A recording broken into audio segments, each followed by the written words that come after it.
what does it mean to be a female photographer in Iran today, nowadays? WordPress Photo is a photo organization in Amsterdam. They did a big research about how many percentage of photographers in the field, documentary photojournalism, are women, and they discovered only 15%. So, world is not representing world of photography equally. So this is amazing for me to be part of this amazing exhibition where there are around 164 women photographers from different parts of the world are gathered in Udine to exhibit their work. And for me, when I started to take pictures, I was 16 years old. I left school and I decided to pick a camera and take pictures.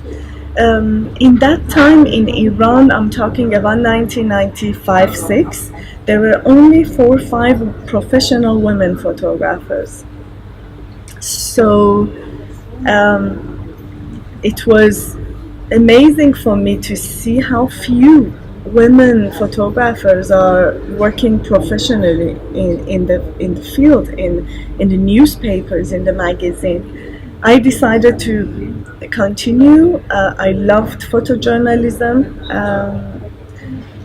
I changed a bit. I don't call myself photojournalist anymore because for me it's really important also to bring in creativity into my work.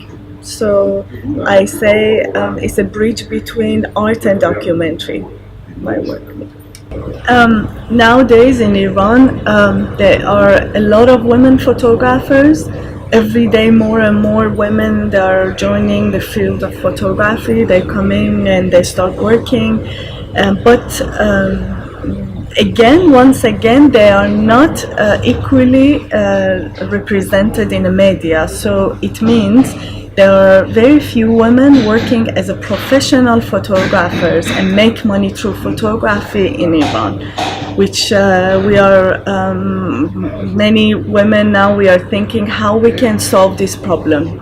So hopefully in the future there will be more and more women photographers making money through photography. What can feminine sensibility contribute to in photojournalism and in your country? So, as a photographer, when you talk about gender, I think it's important because female photographers they are more sensitive, I believe. But also, I want to contradict myself in what I say because sometimes I have male colleagues who are much more sensitive than female colleagues. So you cannot say 100%, but we need women sensitive eyes in this world because they see details where male photographers maybe they may never see it because it's not about only taking picture. It's about how you feel and you transfer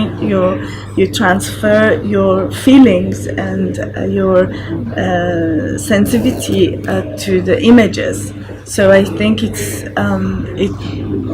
it's important to have as much as women photographers in Iran and around the world to document what is happening. Have you ever been afraid of telling the whole truth? And which was your most dangerous reportage and which was the most dramatic one?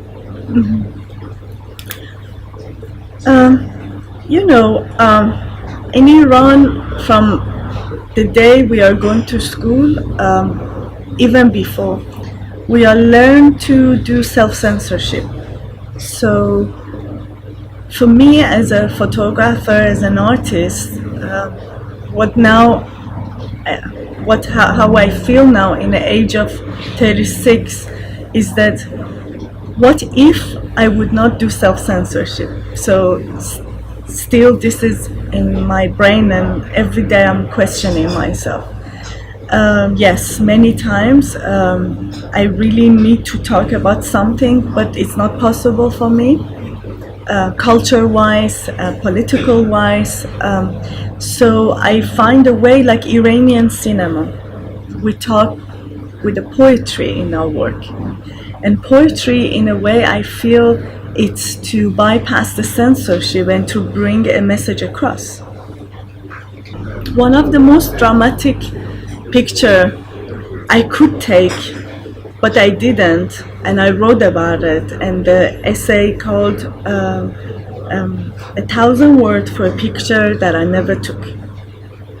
It's about a Yazidi girl who was raped many times by ISIS, and she ran away from them, and when she went to her family, 2 days later I went to take her portrait.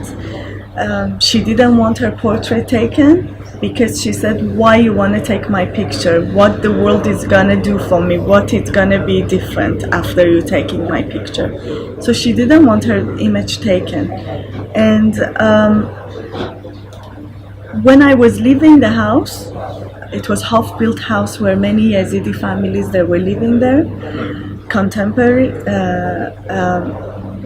I heard a loud voice. I ran to a small room and I saw the girl. She was 14 years old, the same girl. She wanted to kill herself, and she was shouting. And because she went through so much, suddenly she became she lost her control, and she wanted to strangle herself. And her family, all women, her mother, aunt, sisters, young and old, with wound because they were all ran away from a war zone. And some of them were wounded. They were like with the dirty hands, with the hands that you could see they went through a lot of pain. They were trying to help her and take her from what she was going through, and don't let her kill herself. And I was standing on top of her. Nobody gave attention to me because it was a very dramatic and painful situation. I could take the image, but I remembered she didn't wanted me to take her portrait, and I just put my camera, and it was very difficult for me because it was one of the most painful image you could take to show what happened to this girl and many others like her, but I decided not to. And from the pain and the sorrow I felt, I wrote an essay, 1,000 words for a picture that I never took. Today you are a magnum photographer with a lot of awards and a stunning career waiting for you. What does the International World of Photography, the CRAF, and the Regional Council are awarding you with means to you? Normally, I'm every day doubting myself a lot. Am I doing the right things? Am I in a right path? So I'm very self-doubt every day. And with winning this award, with getting recognition from a craft which I know Walter for many years. He found me in one Italian newspaper when I was very young, and he contacted me, and we started exchanging email. I'm talking about maybe like 12 years ago. It means a lot to me, and I'm very happy to be here. And for a person like me who all the time self-doubt herself, this awards and achievement, it gives me a bit of self-confidence, and it gives me a idea that I might going to the right way. Yes. Please describe the photos you selected for the Tina Modotti's gallery, and tell us which one represents you the most, and which one moves you the most. Yes. I didn't see the exhibition yet. The exhibition, it's the choice of Walter. Some images Walter chose from my earlier work, and some is a new work that I did in 2015. My big project that I'm working on now is about women guerrillas around the world. I want to see what it takes a woman, which she doesn't belong to war and fighting, to pick a gun and go and fight. This is really interesting for me, and I'm trying to explore that subject and go around and interview women who are fighting against something. They have ideology, they belong to a group or a guerrilla organizations. So I send my Syria work. There are Kurdish women guerrillas, YPG, that they are fighting ISIS, but at the same time themselves they are a victim of ideology of a man, I believe. When they were young, many of them, they were abused. They are tired of the male-dominant society that they are belong to and they grow up with. So there are so many other issues in one subject that I'm trying to. So my earlier work, when I look at them, I think as if it's not my picture. I feel my new body of work, it's more representative of my photography, so it's mix of both. Yeah.